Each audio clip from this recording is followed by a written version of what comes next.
나의 체질을 알게 되면 내 몸에 맞는 식단, 반드시 피해야만 하는 식단, 이런 것들이 딱 정리가 되거든요. 남들에게 좋다는 걸 따라가는 것이 아니라 나의 기준이 생기는 거예요. 오늘 당장 시작할 수 있는 기준부터 지키면 내일부터 바로 살이 빠질 수가 있거든요. 이 세 가지만 지켜도 다이어트의 방향이 확 달라집니다. 내 체질을 확인할 수 있는 방법 쉽게 알려드릴게요.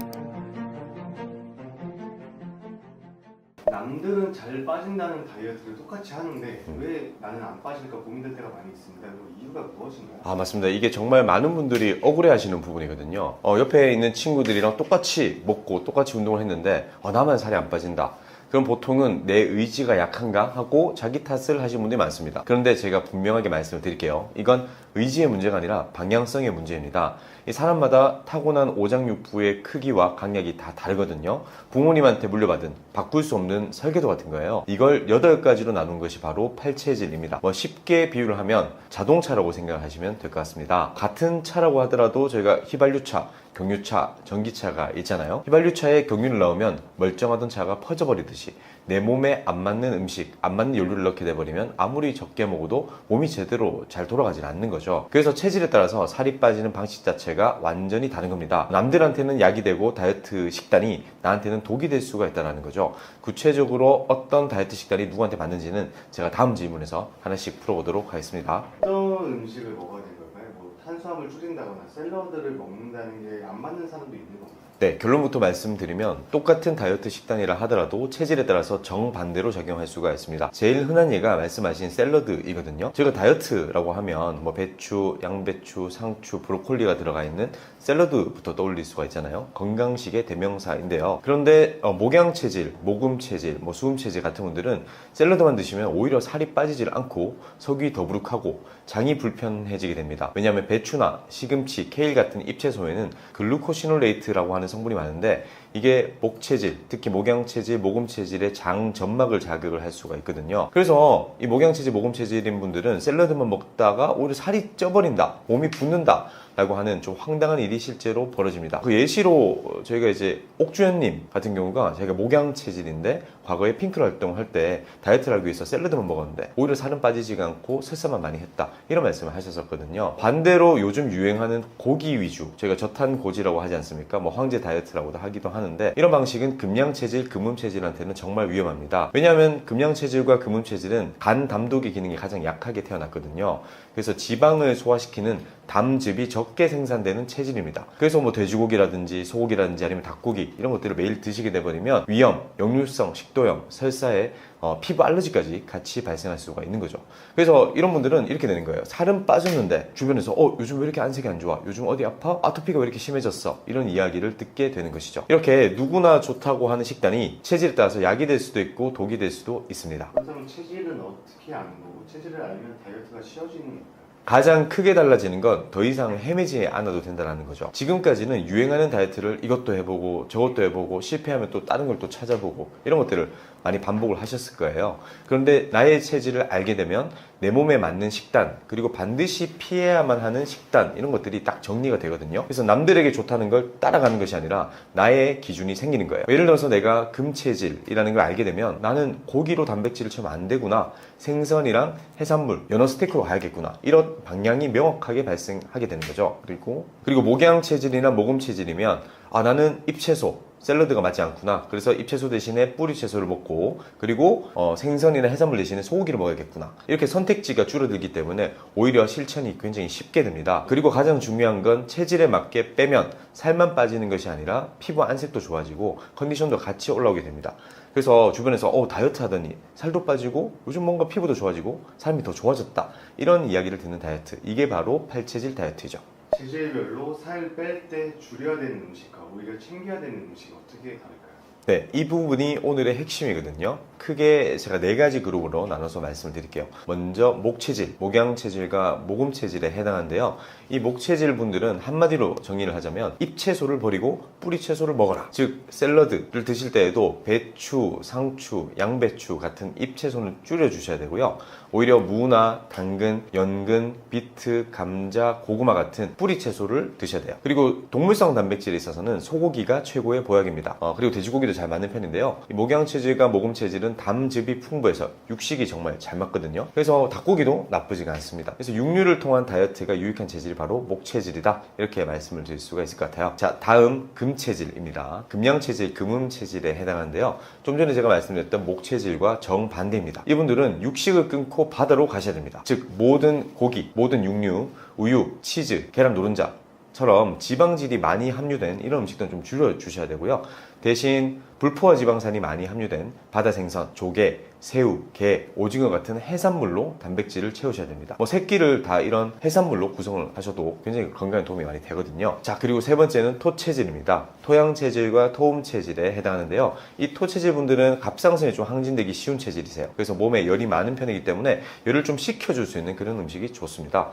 그래서 밥을 먹는다 하더라도 흰 쌀밥보다는 보리밥이 잘 맞고요. 고기 같은 경우는 아난다마이드라고 해서 혈압과 체온을 떨어뜨려 줄 수 있는 돼지고기가 굉장히 잘 맞습니다.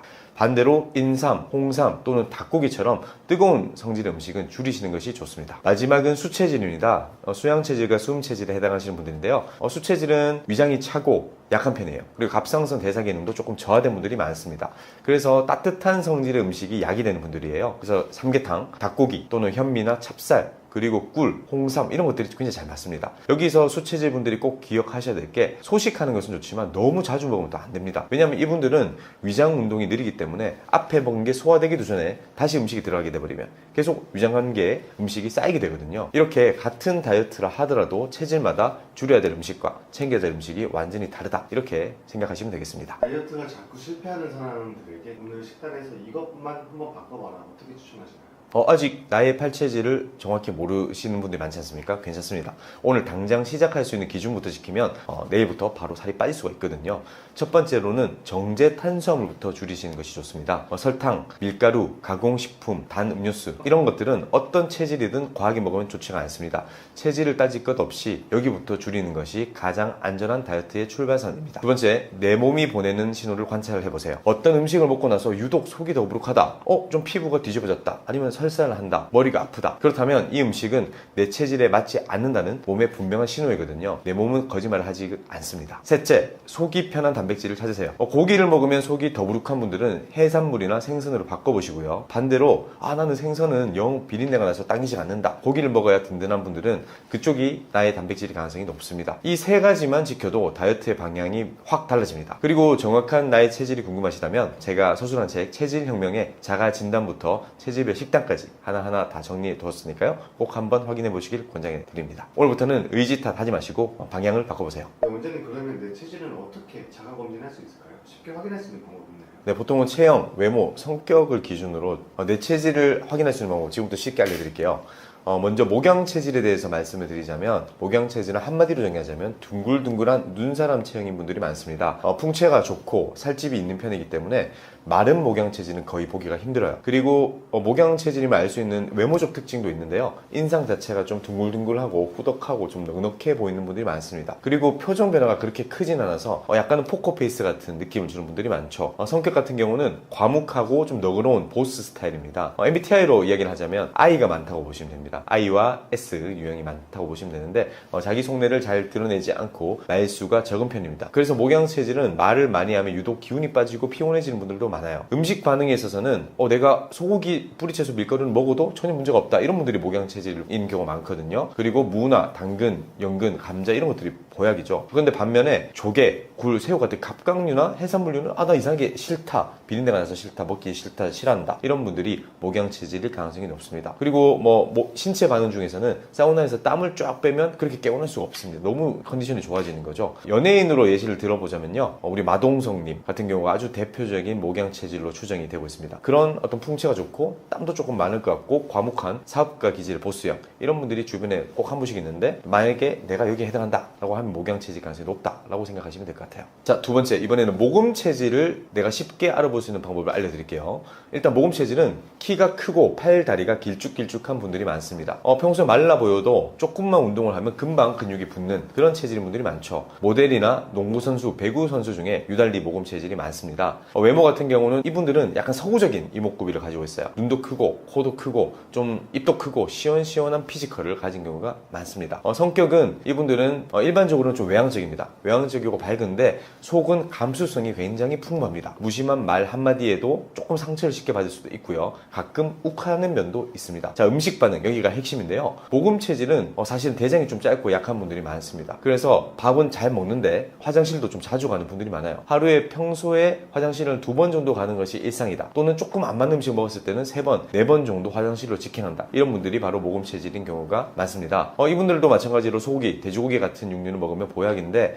해산물, 그리고 샐러드, 배추, 양배추 같은 잎채소를 먹으면 오히려 조금 살살하고 컨디션이 안 좋아진다. 이렇다면 모금 체질 가능성이 높다고 생각하시면 될 것 같아요. 연예인 예시를 들어드리면 이해가 편하실 것 같은데요. 실제로 내가 모금 체질이다 밝힌 분들이 몇 분 계신데, 일단은 신세계, 영화 신세계에서 중구형으로 나왔던 박성웅 씨 같은 경우가 모금 체질임을 유튜브를 통해서 밝혔고요. 그리고 아주 강력하게 모금 체질로 추정되는 연예인을 말씀을 드리자면 이광수님, 그리고 이동욱 배우님, 그리고 여자 연예인 중에서는 전지현 씨, 이런 분들이 모금 체질로 추정을 하고 있습니다. 큰 키에 근육이 잘 붙는 피지컬. 그리고 이광수님 같은 경우 예능에서 화장실 에피소드가 많았던 거 다 이유가 있었던 거죠. 자, 세 번째 토양 체질에 대해서 말씀드리겠습니다. 토양 체질은 상체가 하체보다 좀 발달한 이런 체형을 많이 가지고 있어요.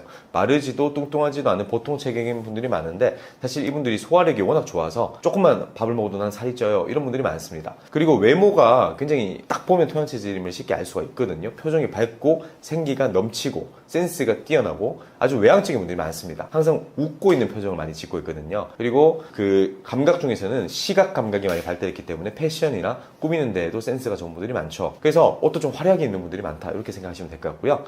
이분들의 성격은 MBTI로 말씀을 드리자면 외향형이면서 F, 감정유인 경우가 굉장히 많아요. E와 F 조합인 경우가 많다고 보시면 되는데, 호기심이 많고 활동적이고 행동 대장 스타일이다, 이렇게 보시면 됩니다. 그리고 성격은 급하고 감정이 굉장히 풍부하기 때문에 일을 벌일 때는 굉장히 열정적인데 이 마무리, 끝맺음은 좀 흐지부지 될 때가 있습니다. 불같은 성격을 잘 다스리는 것이 건강관리의 핵심인 분들이죠. 토양 체질 같은 경우는 음식 반응에 있어서는 거의 대부분의 음식을 잘 먹습니다. 특히 소고기, 돼지고기, 해산물까지 거의 다 잘 받거든요. 그런데 뭐가 안 맞다? 바로 매운 음식이 안 맞는 거예요. 내가 맵찔이다, 매운 음식을 잘 못 먹는다, 이렇다면 토양 체질 가능성이 굉장히 높습니다. 그리고 닭고기, 오리고기, 인삼, 홍삼 같은 경우도 열을 막 올릴 수가 있기 때문에 굉장히 안 맞습니다. 홍삼 먹고 났더니 머리 쪽에서 막 열이 차는 것 같다, 혈압이 오르는 것 같다, 이렇다면 역시나 토양 체질 가능성이 높아요. 찬물 또는 시원한 음료수 이런 것도 굉장히 잘 맞는 그런 체질이죠. 토양 체질임을 스스로 밝힌 대표적인 연예인을 말씀드리자면 송혜교 씨, 그리고 저희가 추정하는 연예인을 말씀드리자면 조세호 씨를 토양 체질로 보고 있습니다. 그리고 최근에 시즌 B 시즌에서 B 씨도 토양 체질로 진단받는 영상이 방영이 됐었거든요. 밝고 사교적인 이미지, 그리고 소화력인 좋은 패턴에 딱 들어맞다, 이렇게 생각하시면 될 것 같아요. 자, 그 다음은 토음 체질인데요. 토음 체질은 사실 인구에 있어서는 한 1% 정도밖에 안 되는 희귀 체질입니다. 이분들은 대부분 체형은 좀 날씬하거나 마른 분들이 많습니다. 외모는 섬세하고 단정한 인상을 주거든요. 사실 그래서 체형과 외모로는 토음 체질로 감별하기가 쉽지가 않습니다. 근데 이분들의 성격이 굉장히 특징적인데요. 솔직하면서도 좀 차분한 분들이 많고요. 굉장히 예민하고 섬세합니다. 그리고 남에게 베푸는 걸 좋아하는 기버 성향이 강합니다. 이 부분이 토음 체질의 아주 전형적인 성격이거든요. 자기 일에 있어서는 또 굉장히 또 빡신 분들이 많아요. 아주 워커홀릭도 많고요. 하나의 업무를 완수를 해야 되겠다 싶으면 막 새벽 3시, 4시까지 잠을 자지 않고 업무를 처리하는 이런 분들이 토음 체질인 경우가 굉장히 많습니다. 그런데 토음 체질은 약 부작용이 심한 게 굉장히 큰 특징입니다. 특히 항생제나 진통제, 페니실린 이런 약물을 먹었는데도 과민 반응이 잘 나타나는 분들이 많습니다. 피부 알러지가 생길 수도 있고 설사를 하실 수도 있고요. 이분은 매운 음식을 8체 중에서 가장 못 먹는 것이 바로 토음 체질의 특징입니다. 조금만 매운 걸 먹어도 다음날 아침에 뒤가 뜨거운 설사를 한다, 아니면 매운 음식을 먹으면 속이 따가워가지고 먹질 못한다, 이런 분들이 많고, 돼지고기와 해산물은 잘 맞고 닭, 오리는 좀 안 맞습니다. 연예인분들 같은 경우는 토음 체질이다 이렇게 밝혀진 분은 없는데요.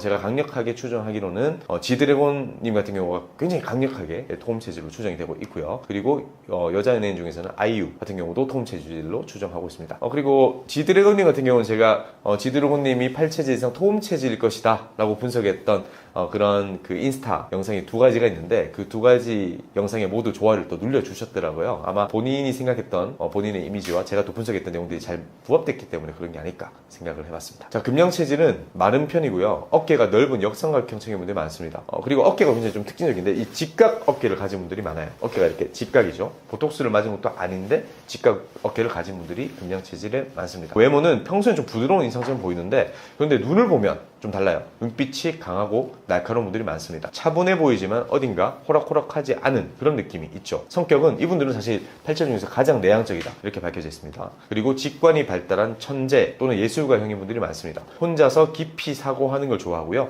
좀 완벽주의 성향이 강하기 때문에 약간의 신비주의로 비치는 경우도 많습니다. 발성, 청각이 예민하기 때문에 가수나 음악가도 많습니다. 음식 반응은 사실 금양체질은 모든 육류와 유제품, 밀가루가 거의 독약 수준입니다. 뭐 돼지고기나 소고기 또는 닭가슴살 다이어트했다가 막 피부가 뒤집어지고 소화기가 다 망가지는 분들이 많죠. 대신 나는 생선이나 조개, 갑각류 같은 해산물이 좋다. 해산물을 되게 좋아해요. 그리고 잎채소가 보약입니다. 샐러드 먹으면 속이 편합니다. 이런 표현을 하신 분들이 금양체질인 경우가 많습니다. 그리고 좀 특징적으로 찬물 목욕이라고 하죠. 콜드 플런지가 굉장히 잘 맞거든요. 그래서 콜드 플런지를 하고 나면은 나는 컨디션이 되게 좋아진다. 하지만 사우나에 가서 땀을 빼고 나면 컨디션이 굉장히 떨어진다. 이런 분들이 금양체질일 가능성이 높습니다. 연예인분들 중에서는 금양체질로 스스로 밝힌 분들이 굉장히 많거든요.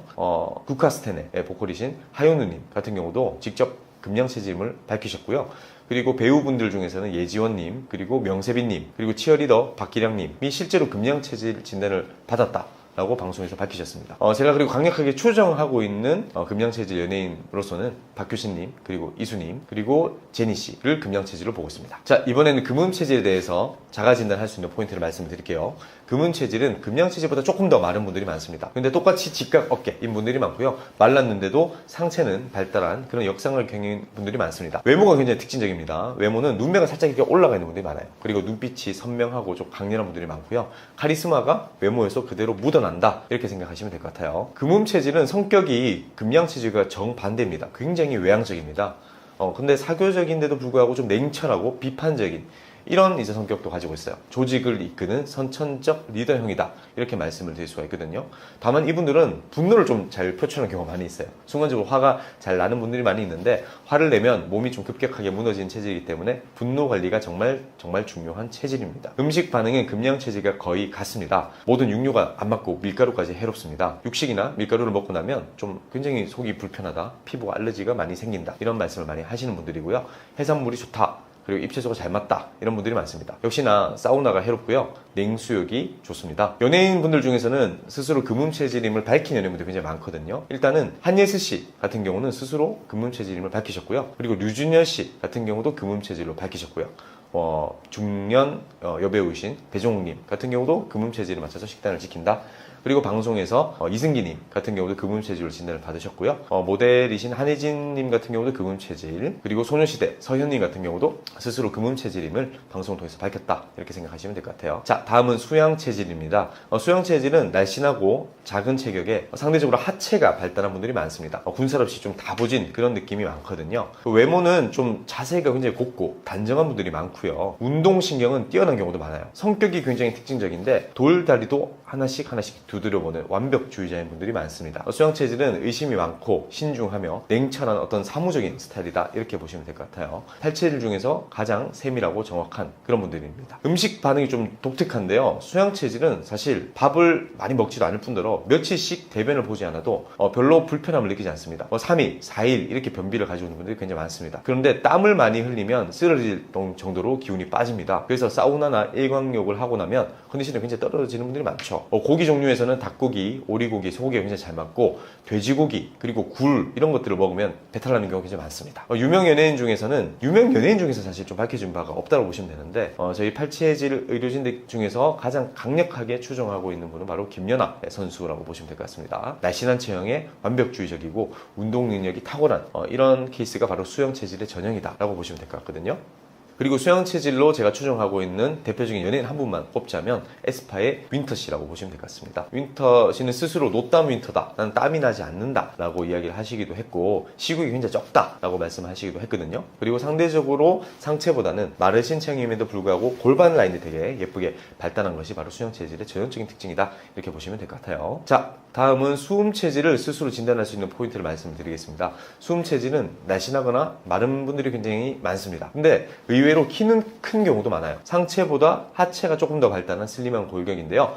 이분들은 나이가 들어도 살이 잘 안 찌는 분들이 많습니다. 전체적으로 외모는 좀 길쭉길쭉하다. 그러면서 호리호리한 인상을 준다라고 보시면 될 것 같아요. 성격은 팔체 중에서 가장 부드럽고 차분하고 신중하다고 보시면 될 것 같습니다. 다만 결정을 내릴 때는 조금 우유부단한 면도 있고요. 남에게 실수하는 걸 좀 싫어하는 그런 분들이 많습니다. 음식 반응으로서 수음 체질을 알아볼 수 있는 방법은 수음 체질은 위장이 사실 유리알처럼 약한 소식좌입니다. 적게 먹는데도 체중이 잘 유지가 되고요. 과식을 한다든지 야식을 한다든지 아니면 여름철에 찬 음식을 먹게 되면 바로 속이 불편해지는 분들이 많습니다. 땀은 적고 추위를 많이 타는 편이라서 사우나도 사실 해로운 편이고요. 돼지고기는 정말 안 맞습니다. 대신 닭고기, 오리고기, 소고기가 잘 맞는 이런 분들이 수음 체질인 경우가 많습니다. 유명 연예인분들 중에서는 대표적으로 유재석 씨가 아주 강력하게 수음 체질로 추정이 됩니다. 그리고 이윤석 씨, 개그맨 이윤석 씨도 전형적인 수음 체질로 보시면 될 것 같습니다. 입이 짧고 소식하면서도 체형 유지가 잘 되고 실수를 하지 않기 위해서 늘 신중한 모습이 딱 들어맞죠?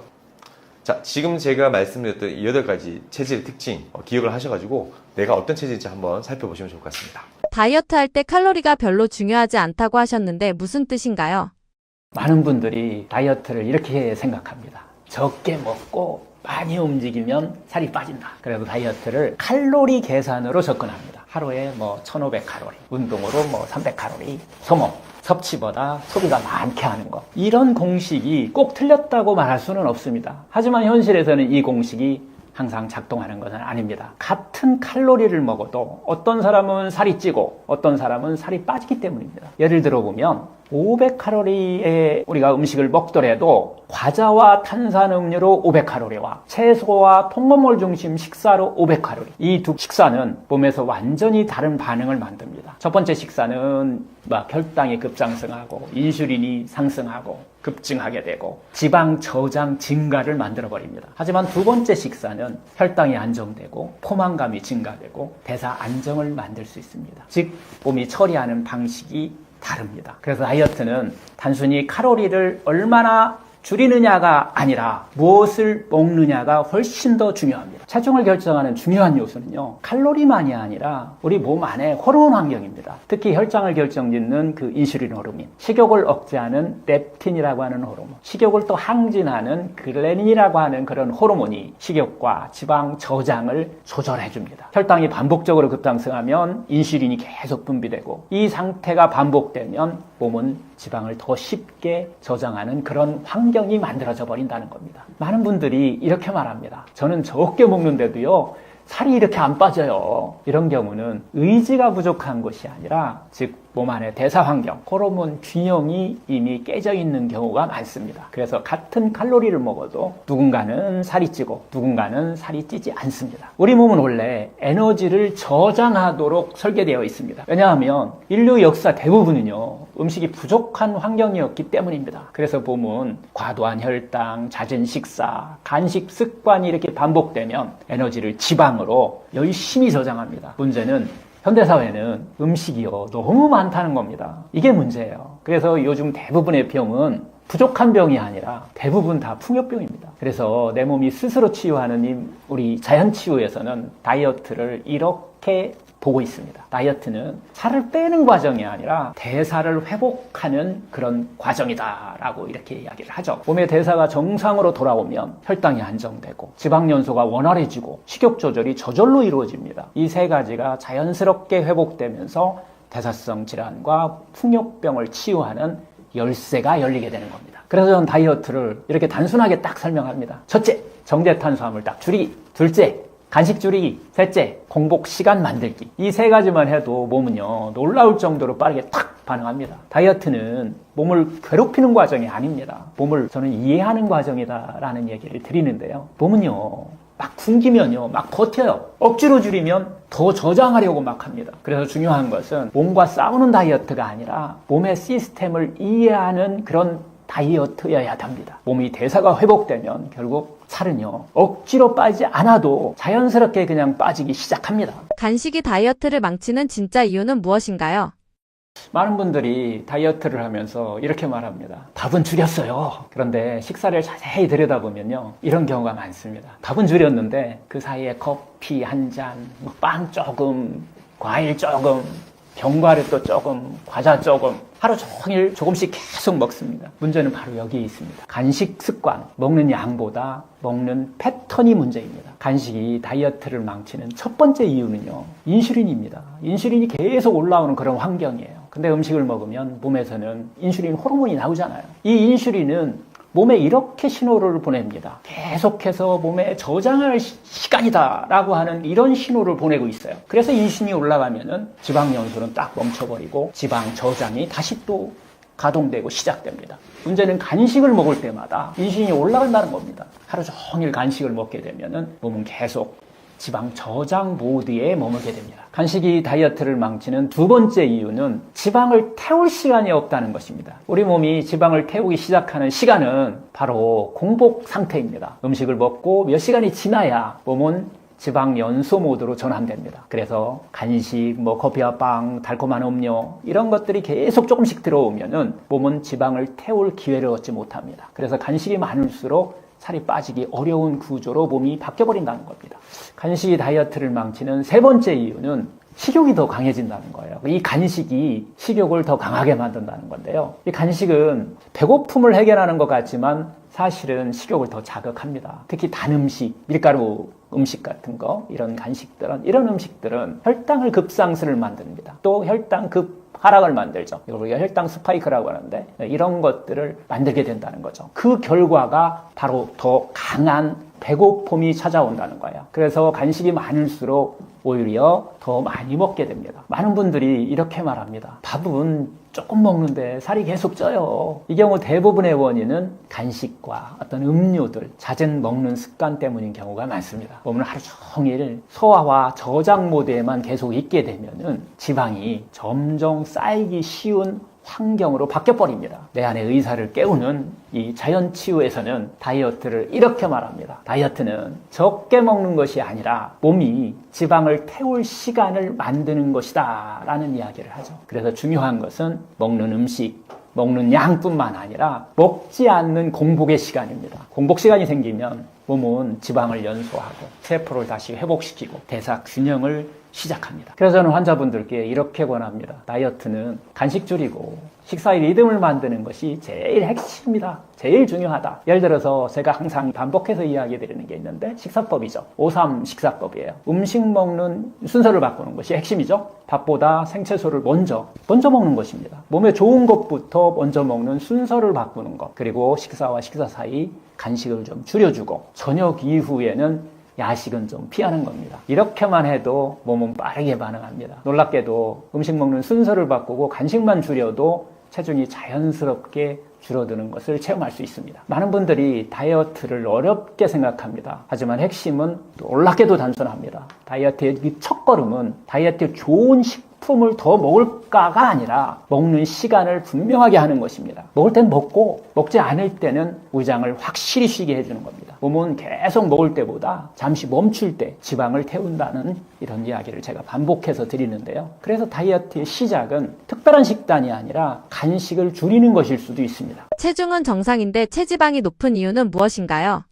상담을 하다 보면 이런 분들이 굉장히 많습니다. 원장님, 저는 살이 찐 편은 아닌데 체지방이 높다고 해요. 체중은 정상인데 체지방률은 높은 상태. 이것을 흔히 마른 비만이라고 우리가 부르죠. 겉으로 보기에는 살이 많이 찌지 않은 것 같지만 몸 안에는 지방 비율이 상당히 높아진 상태입니다. 주로 아랫배죠. 내장지방 쪽에 많이 저장을 해놓습니다. 마른 비만의 가장 큰 원인은 첫 번째가 근육 부족입니다. 체중은 지방, 근육, 수분 이 세 가지로 이렇게 이루어져 있습니다. 근육이 줄어들고 그 자리를 지방이 채우게 되면 체중은 크게 변하지 않지만 체지방률은 크게 올라가게 되어 있습니다. 특히 운동 부족이라든가 활동량이 감소해지면 이런 생활이 계속 반복하게 되면 근육은 더 빠르게 줄어들게 되죠. 두 번째 이유는 탄수화물 중심 식사입니다. 예를 들어서 빵, 면, 떡, 달콤한 간식 이런 음식이 많아지면 몸에서는 인슐린이 계속 자주 올라오게 됩니다. 인슐린이 자주 올라오면 몸은 계속 지방을 저장하게 하는 그런 신호로 받아들입니다. 그래서 체중은 크게 늘지 않아도 몸 안에서는 지방 비율이 쭉 올라갈 수 수 있습니다. 또 하나 중요한 이유는 활동량 감소입니다. 특히 40대 이후에는요, 근육량이 감소하고 기초 대사량이 감소, 이 두 가지 변화가 나타나게 돼 있습니다. 예전과 같은 식사를 똑같이 해도 몸은 예전보다 에너지를 훨씬 덜 쓰게 돼 있다는 겁니다. 그래서 이 남는 에너지는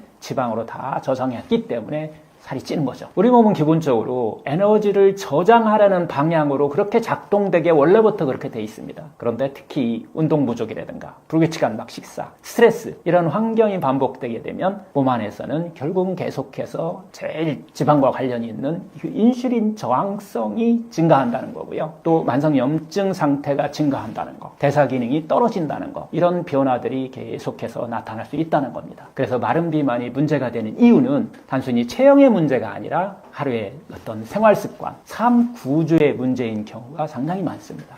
결국 내 몸이 스스로 치유하는 힘이죠. 자연 치유에서는, 자연의학에서는 근육을 이렇게 봅니다. 근육은 몸의 엔진입니다. 근육이 많을수록 혈당이 안정되는 거 다 알고 계시잖아요. 지방이 잘 타게 돼 있고 또 대사가 막 활발하게 칩니다. 그래서 다이어트의 핵심은 단순히 체중을 줄이는 것이 아니라 근육을 지키면서 지방을 줄이는 것이 핵심입니다. 그래서 마른 비만을 해결하려면 단순히 체중을 줄이는 것이 아니라 몸의 대사 환경을 회복하는 것이 제일 중요하다는 이야기예요. 예를 들어서 근력 운동이라든가 정제 탄수화물 좀 줄이기, 간식 줄이기, 공복 리듬 만들기, 이렇게 생활 구조를 바꾸면 근육은 결국 회복되고 대사가 안정되면서 체지방이 자연스럽게 줄어듭니다.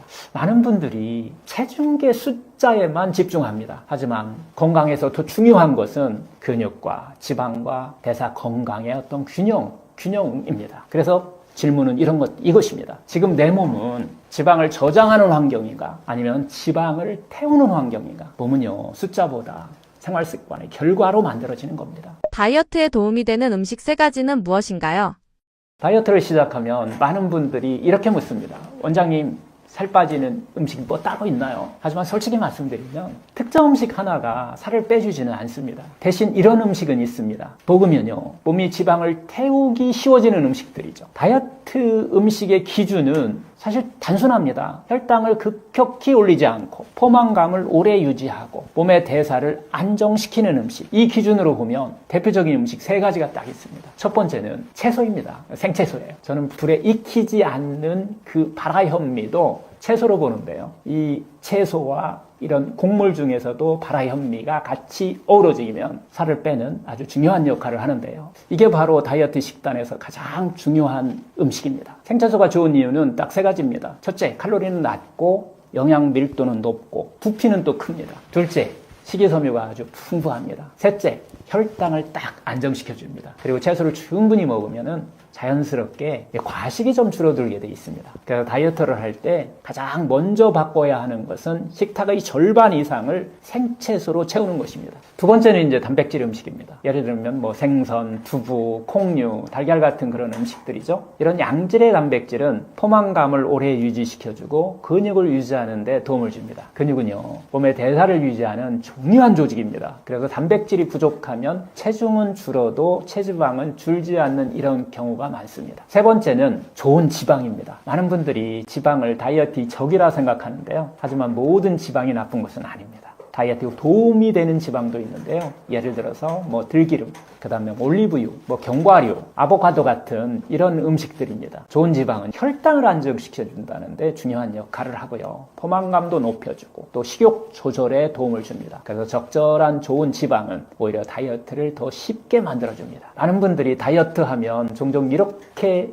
먹습니다. 막 샐러드만 먹기, 과일만 그냥 하루 종일 먹기, 뭐 굶기 이런 것들 있죠. 뭐 완푸드 다이어트도 있고요. 이렇게 되면 체중은요 줄 수 있습니다. 하지만 결국은 배고픔과 폭식과 요요로 이어지기 쉽습니다. 그래서 중요한 것은 영양소의 균형입니다. 우리 몸은 영양소의 균형이 망가지면 어떤 영양소든지 하나 부족한 것이 있으면 계속 들어오라고 신호를 보내깁니다. 그래서 저는 다이어트를 할 때 권하는 방법이 있습니다. 항상 이야기하는, 수없이 이야기해도 과하지 않는 5-3 식사법이죠. 5-3 식사법. 잎채소 5가지 이상, 뿌리채소 3가지 이상입니다.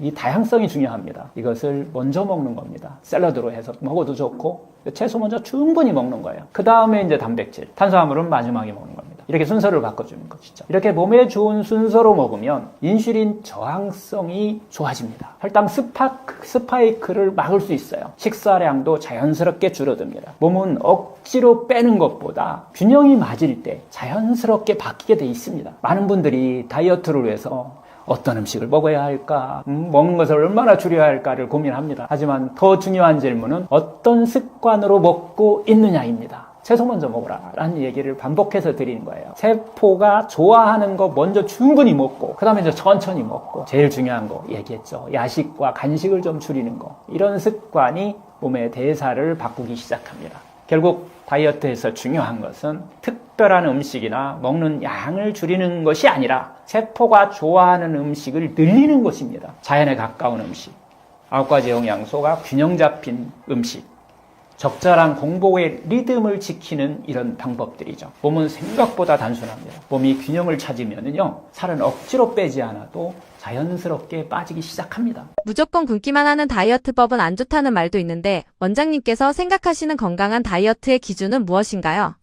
다이어트를 시작하면 많은 사람들이 가장 먼저 생각하는 방법이 있습니다. 바로 먹는 것을 줄이죠. 그래서 어떤 분들은 하루 한 끼만 먹거나 거의 막 굶다시피 하거나 극단적인 식사 제한을 하는 경우도 있습니다. 처음에는 체중이 빠질 수 있습니다. 하지만 문제는요, 대부분 오래가지 않는다는 것입니다. 결국 배고픔, 폭식, 요요, 이 세 가지가 결국 반복해 돼 있어요. 그래서 중요한 질문은 이겁니다. 살을 어떻게 빨리 빼느냐가 아니라 몸이 어떻게 건강하게 바뀌느냐입니다. 건강한 다이어트의 첫 번째 기준은 근육을 굶기만 하는 다이어트의 가장 큰 문제는 근육이 먼저 빠진다는 겁니다. 근육이 줄어들면 기초 대사량이 감소하죠. 지방 연소도 감소합니다. 요요 가능성이 증가되죠. 이런 문제가 바로 연결되어 있다는 겁니다. 그래서 좋은 다이어트는 지방은 줄이고 근육을 지키는 다이어트입니다. 두 번째 기준은 혈당 안전입니다. 역시 다이어트뿐만 아니라 모든 대사성 문제는 혈당과 인슐린과 관련이 있다는 거예요. 혈당이 자주 올라가게 되면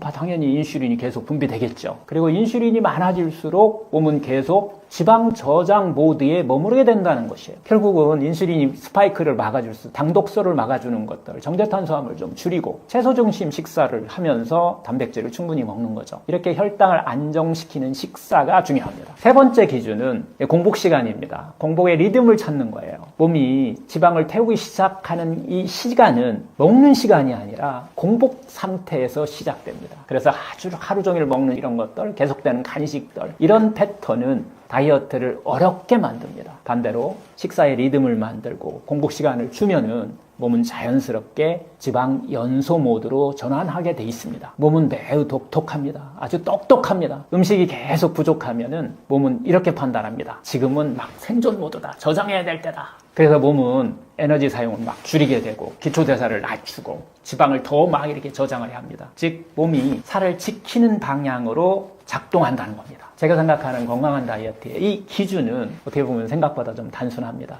건강한 다이어트는 굶는 것이 아니라 식사의 구조를 바꾸는 것입니다. 예를 들면 자연식 중심의 식사, 채소 중심의 식단, 충분한 단백질, 간식을 줄이고 공복 리듬을 주는 것, 이렇게 식사를 구성하면은 혈당이 안정되고 식욕도 자연스럽게 줄어들면서 먹는 양은 충분히 먹는데 살이 빠지기 시작합니다. 요즘 SNS를 보면 극단적인 저칼로리 다이어트, 단식만 하는 다이어트들, 한 가지 음식만 먹는 원푸드 다이어트들, 이런 방법들이 많이 보입니다. 하지만 이런 방법은요, 잠깐 체중을 줄일 수 있어도 1년, 2년 지나게 되면 몸의 대사 기능을 망가뜨릴 가능성이 있습니다. 그래서 중요한 것은 지속 가능한, 오래 해도 몸에 부담을 주지 않는 그런 다이어트입니다. 저는 환자분들께 건강한 다이어트의 기준을 이렇게 딱 정해드리는데요. 첫째는 굶지 않는다. 배고픈 다이어트는 결국 실패하게 돼 있어요. 어떤 것도 성공한 케이스가 없습니다. 둘째, 근육을 지킨다. 셋째, 혈당을 안정시킨다. 인슐린은 우리가 살을 찌게 하는 중요한 호르몬이기도 하고요.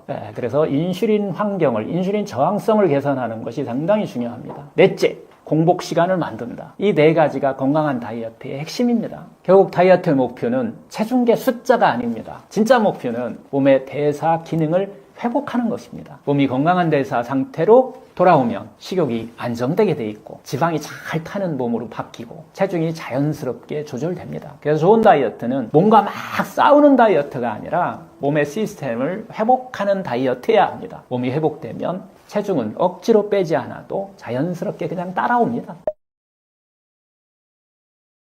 제가 하는 일은 아시는 분은 다 아시겠지만 병원인데요. 저는 재활과 그다음에 이제 투석 그리고 요양을 하는 우리가 흔히 얘기하는 재활요양병원을 지금 하고 있습니다. 한 15년 정도 하고 있는데요. 제가 병원을 하면서 느끼는 것은 정말 우리가 치료하지 못하는 병들이 많다는 거고요. 병의 뿌리는 단지 약을 가지고 치료할 수 있는 것은 한계가 있다는 것을 병원을 하면서 정말 깊이 제가 느끼게 됐는데요. 그래서 이제 제가 병원 없는 세상을 만드는 꿈꾸는 그런 상원장입니다 라는 인사를 제가 항상 하고 있는데요. 그래서 요즘 하고 있는 것은 제가 병원 이외에서 우리가 삶을 바꾸는 방법 4가지 정도를 제가 보내드리는데요. 첫 번째, 제일 먼저 바꿔야 될 것이 병을 치유하는 그런 마음을 먼저 만드는 것입니다. 이걸 기준으로 해서 그 다음에 병을 치유하는 음식을 스스로 깨닫게 되고 또 병을 치유하는 여러 가지 여러분들이 생활 습관들을 하나씩 터득하게 되고 또 제일 중요한 혈액의 흐름을 만드는 병을 치유하는 여러분들의 제일 중요한 모세혈관의 흐름이거든요. 이 흐름을 깨워주고 그걸 스스로 만들 수 있는 방법을 터득했을 때 내 몸에 100명의 의사를 깨울 수 있고 그 병든 여러 가지 잠자고 있는 의사를 깨울 수 있는 치유법을 여러분들이 스스로 터득하는 것, 그것이 병원 치료와 내 삶과 이게 균형을 이루어졌을 때 암을 비롯한 만성질환을 치료할 수 있다는 것을 제가 깨달았습니다. 그래서 요즘은 제가 매주 토요일에 이름은 상원장의 집, 상원장과 함께 원데이 트라이라고 우리가 이야기를 하는데 하루 동안 자연치유 한번 살아보기라고 하는 체험 프로그램을 하는데요. 한 8시간에 걸쳐서 같이 하루를 지내보는데 많은 분들이 병원 치료에서 또 얻을 수 있는 것이 있고 자기 삶을 바꿔서 치유할 수 있다는 것을 깨닫는 이런 시간이 되는 것 같아요. 그래서 이런 일들을 하게 되는데 오늘 제가 이야기한 여러 가지 이야기들은 그런 과정 중에서 나온 하나의 이야기들을 한번 해봤습니다. 여러분들이 내 안에 100명의 의사가 있다라는 것을 확실히 좀 믿으시고 그 잠든 의사를 깨우는 방법을 여러분들이 선택하셨을 때 여러분들의 질병, 만성적으로 병원에서 약으로만 치료했던 이런 질병들을 치유할 수 있는 답을 얻을 수 있다라는 이야기를 같이 하면서 앞으로도 계속 여러분들과 함께 이런 치유를 하는 단순히 병만 치료하는 의사가 아니라 삶을 치료하는 그런 의사가 되기를 저는 계속 같이 여러분들과 함께 했으면 좋겠다라는 그런 말씀을 드리면서 오늘 긴 이야기 들어주셔서 감사합니다.